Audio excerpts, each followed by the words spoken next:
Hi everyone, this is our project OTCNexus with which we participated in the Chainlink Spring Hackathon 2023. So first let me introduce my team. I'm Beniamino Daniele, full stack and smart contract dev. My role was to create the core functionalities of the OTC trades. Then we have Emanuele Bolognesi, smart contract dev, whose role was to create options derivatives, and Alexander Wojcik, our test engineer infrastructure, which tested thoroughly the smart contracts.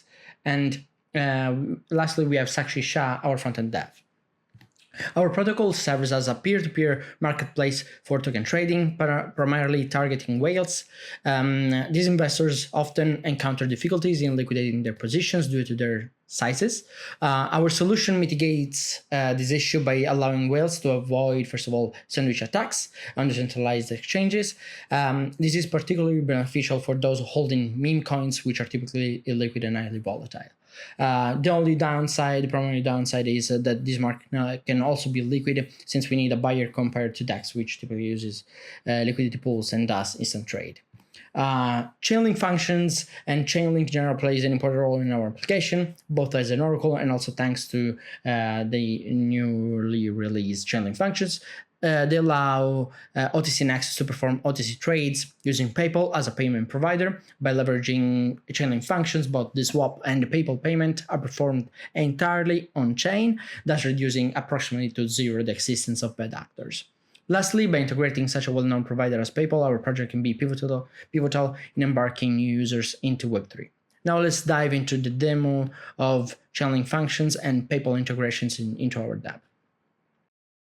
Our core feature is using Chainlink function with PayPal. We are making mock transaction here, for example here 100 euros. Then a message EAP 712 will be created asking the user to sign the transaction, which will then be sent to the relayer, which will pay for the transaction fees and send the transaction. Now we have to use Chainlink functions to accept the payment and approving it. By running the script, we are going to approve the payment and it should return us the order ID. This operation is needed since the protocol needs to act as a middleman for PayPal, since we can't approve payments for other users, in this case user A to user B.